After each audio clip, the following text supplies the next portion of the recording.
Hey guys, I'm Julian, and today we're going to be doing a unboxing, overview, and review of FPV. So for those of you who don't know what FPV is first-person view, where you have a camera and transmitter system on your aircraft, and it transmits a live video feed directly to a display panel, or in this case, goggles.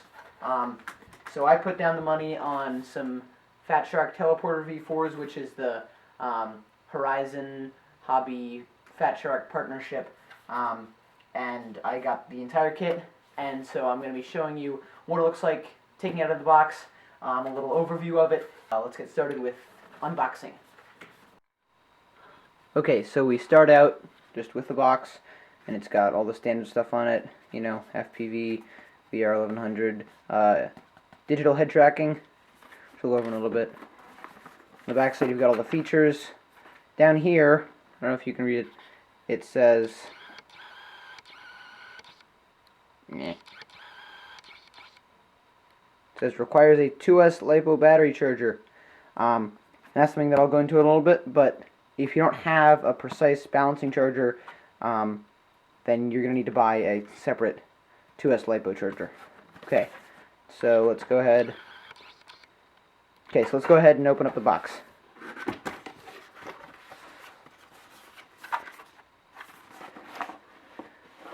I'll just set that aside. Okay, so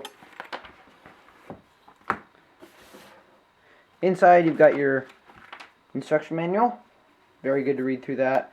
It's got all your important instructions and stuff. Good to know for operating it. Then you've got the goggle case themselves. It's made out of it's covered with a microfiber sort of covering. Fatshark on the front. Little clip for attaching to things. Just zips open. And inside you've got, on top, there's a Fatshark branded microfiber cleaning cloth. So that's for cleaning the lenses on the goggles. Put that aside. You get a circular polarized SparrowNet Immersion RC receiver antenna. I'm fairly certain this is right-hand polarized. I'm not exactly sure though. I'm in the US, so I think that's right-hand.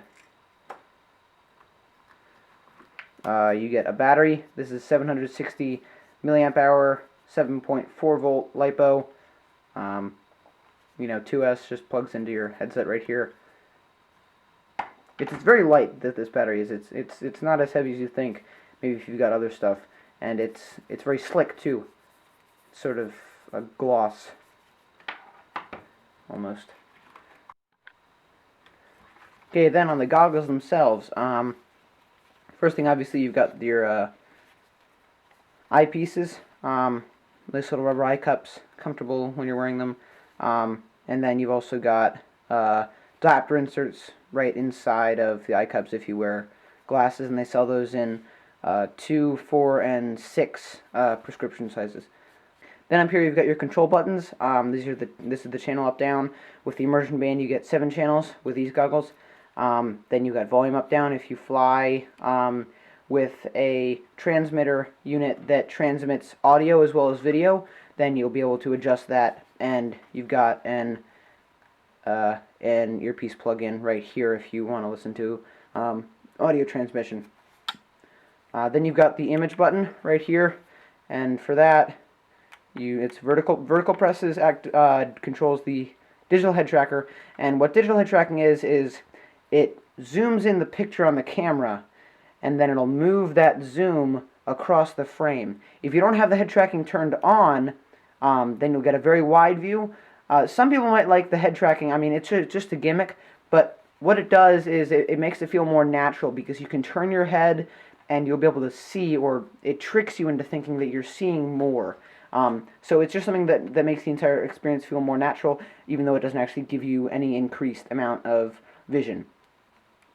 Then side to side on the image button is brightness, and then up down is contrast. So contrast just changes the contrast ratio between dark stuff and light stuff, and then brightness obviously just changes the brightness on the display. Here you have your screw for screwing in your antenna, so for like this, and then you just screw it in. It says Fatshark on the front, obviously, Horizon on the side. You've got your nice little battery input, and then right here is your AV input. So if you have your AV cable right here, then you can plug in this into here, and you'll be able to hook it up to a television or to another display, and people will be able to see what you're seeing through the goggles. So if you want to share it with other people, if you want to share the experience, that's a great way to do it, is through the AV connector. Then on the other side, you've got just teleporters to the branded goggles. On the underside, you've got a DIN connector, so you take that and you plug it in, and that's for trainer link based head tracking. Those are just screw holes right here. Right here, if you want to switch between your sources, so if you're receiving using the headset unit, then you want to keep this switch to the default position that it comes stock. If you're using the headset to view the audio through a different receiving unit, then you want to switch it over, and that way you can view it without having to have the additional antenna on. And then right here is just your audio. And then right here is just your audio jack. You've got a nice elastic headband. Your battery goes in right here. And we'll go over that in a little bit. But that's it for the goggles. Then you've got your standard banana plug. And if you've got a good balancing charger, then you can plug these in and use it to charge your battery. If you do not have a very precise balancing charger, you will need to order the AC/DC Fatshark wall charger. And they do not include a wall charger with the kit, and I don't have a charger that can actually charge using this. So if you do not buy the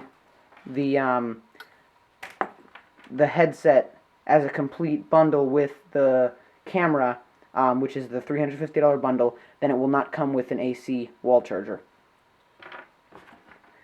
Then next up is your head tracking cable. So this plugs into your trainer link input on your radio, and this plugs into the DIN connector on the goggles. So right here. And then you plug it in and you can use trainer link based head tracking. And then nice microfiber cloth for cleaning the lenses on your goggles. Okay, so we've got the goggles hooked up to the AV cable right here, and so I'm just going to turn on the TV and show you guys what it looks like with the camera, the cockpit of one of my planes.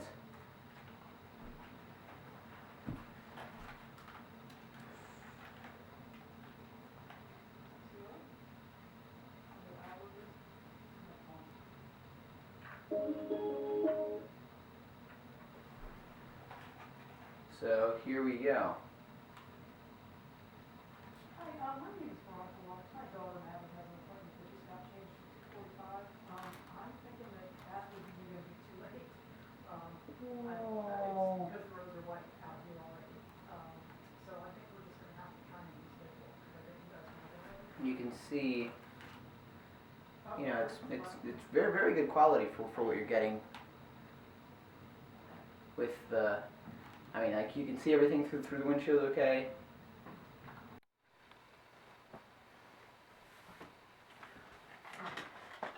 So now it's time for the review. For a beginner, I really, really like this.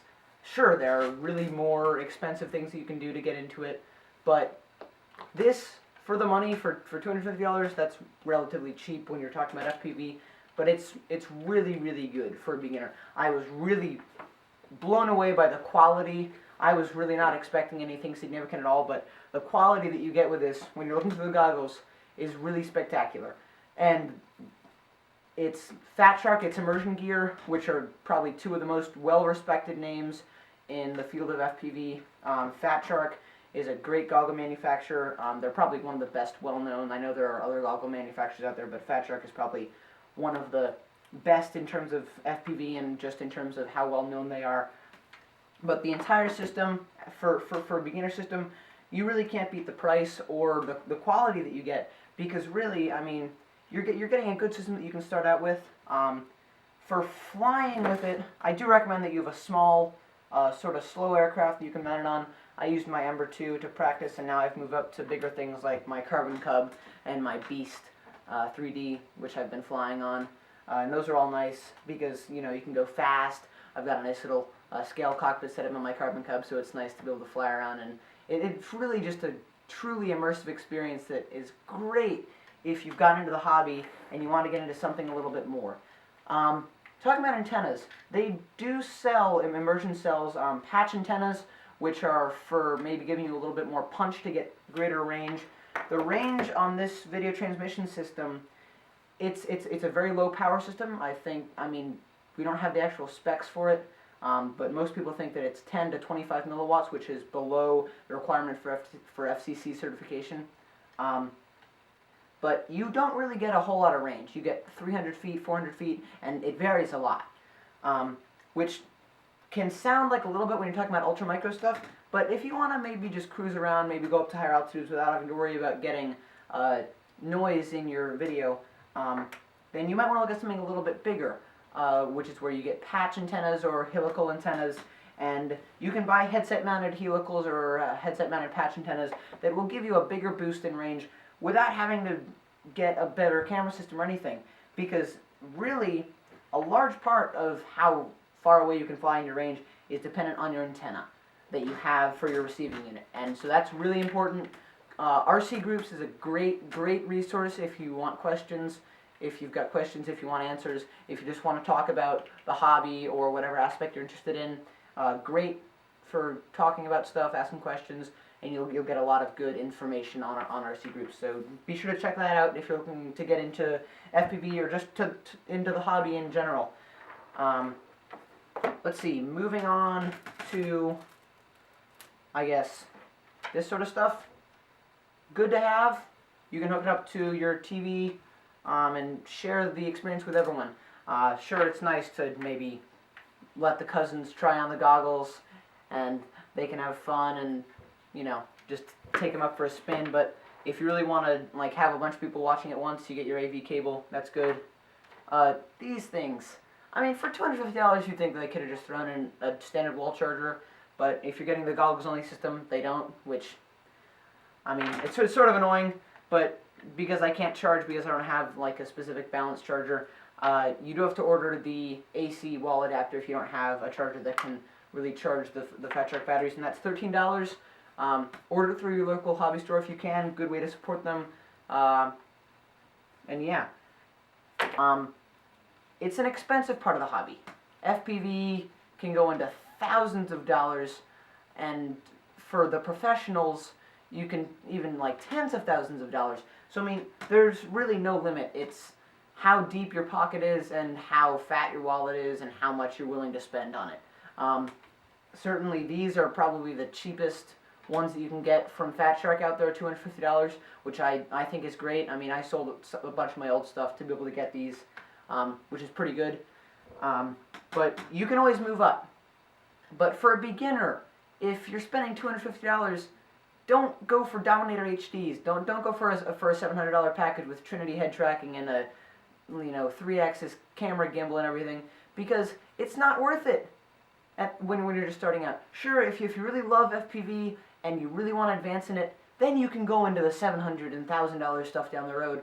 But you really do not need the big expensive stuff when you're just starting out, because if you don't like it, you might not be able to get your money back.